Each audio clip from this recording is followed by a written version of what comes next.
সমাজের অবহেলা আর কাজের সীমিত সুযোগের কারণে অনেক তৃতীয় লিঙ্গের মানুষ বাধ্য হন ভিন্ন পথে যেতে। লাবণ্যমণিও একসময় ছিলেন সেই বাস্তবতার অংশ। বাজারে চাঁদা তোলার জন্য পরিচিত ছিল তৃতীয় লিঙ্গের লাবণ্য। সমাজের চোখে ছিলেন ভিন্ন এবং অবহেলিত। কিন্তু আজ গল্পটা অন্যরকম। সময়ের সাথে বদলে গেছে তার জীবন। এখন আর চাঁদা নয়, শুরু করেছেন ব্যবসা। কেডিসি রোড মুসলিমপাড়া কবরস্থানের পাশে নিজ বাড়ির সামনেই শুরু করেছেন মুদি দোকান। চা, পান, বিস্কুট সহ মুদির দোকানে যাবতীয় জিনিস সাজিয়েছেন নিজের মনের মতো করে। এখন ছোট্ট দোকানটাই লাবণ্যর স্বপ্ন আর সংগ্রামের প্রতীক। আগে আমার কর্ম ছিল কি, রাস্তায় রাস্তায় ঘোরা, ট্রাফিক সিগন্যালে ঘোরা, এর কাছে ওর কাছে চাওয়ানো, ঘোরানো ফেরানো, এটাই করে খাওয়া। ওটা তো জীবন না, আর ওভাবে কখনো চলা সম্ভব না। নিজেকে পরিবর্তন করার জন্য আমি এতটুকু উদ্যোগ নিতে বাধ্য হয়েছি। সেটা করার কোনো কিছুই নেই। কারণ একটা মানুষের কাছে 10 টাকা চেতে যাবা, 10 টাকা চাওয়ার সাথে যে অত সহজে মানুষ দেয়, ওটাও কিন্তু ভুল কথা। 10 টাকার জন্য কিন্তু একটা মানুষ 10 রকমের কথা বলে, কেউ ভালো কেউ মন্দ।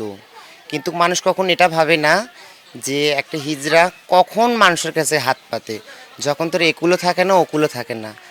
না থাকার কারণে কিন্তু হিজড়াটা বাধ্য হয়ে রাস্তাতে নামতে বাধ্য হয়।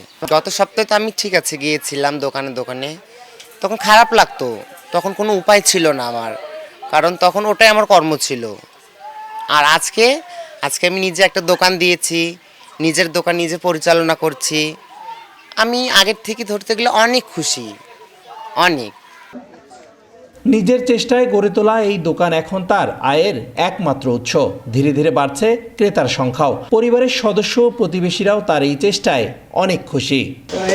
দোকান দিয়েছে, এই জন্য আমরা আসলাম, চা খাই দেখি কেমন লাগতেছে, একটু ভালো লাগতেছে। কেন মানুষের কাছে হাত না বাড়ার নিচে নিজে যদি একটু ব্যবসা করে খাইতে পারে তার জন্য সুবিধা। মানুষের হাত বাড়াইলে অনেক মানুষ অনেক খারাপ কথা বলে। এই পাশে দোকান দিচ্ছে, আমাদেরও সুবিধা হয়েছে যে আমরা এখান থেকে কিছু নিতে পারবো। বাচ্চা কাচ্চা একটু বাইরে যাইতে পারছে, অনেক দূর দোকান, তার জন্য বাড়ির পাশে দোকান হয়েছে, এটা আমাদের জন্য সুবিধা হয়েছে। আমরা চাই ওই আপা এখানে দোকান করিয়ে খাক। মানুষের কাছে হাত না পাতি বা হয়তো তালি বাজায়, বিভিন্ন ধরনের কথাবার্তা কয়, মানুষের অনেকে খারাপ বলে। তার নিজের পায়ে দাঁড়িয়ে যদি খায়, তাই এটা তো সৌভাগ্য। আমার ছেলে রাস্তায় রাস্তায় ঘুরতো, আমার খারাপ লাগতো, আমার খুব চোখে কান্না আসতো। আমি একে বলি ওকে বলি, বলে আমার ছেলেটা আয়াত্তে আসুক, আমার ছেলে যেন হাত পাতির জন্য না খায়, যেন মানুষের কাছে যেন পরিবর্তন যেন একটু যেন হয় যেন। তা আল্লাহ পাকের ইচ্ছে সমাজসেবার থেকে একটু দৌড়াদৌড়ি করছি, একটু সুযোগ সুবিধা পাইছে। আমার ছেলে এখন করি খেতেছে, আমারও খুশি, তারও একটু খুশি লাগতেছে। তৃতীয় লিঙ্গের কেউ চাঁদা ছেড়ে কর্মমুখী পেশা বেছে নিলেই মিলবে সমাজসেবা অফিস থেকে 50,000 টাকার এককালীন অনুদান। সেই অনুদান নিয়ে লাবণ্যর এই পরিবর্তন শুধু তার নিজের নয়, এটি একটি বার্তা, যেন সুযোগ পেলেই সমাজের প্রতিটি মানুষই বদলে দিতে পারে নিজের ভাগ্য।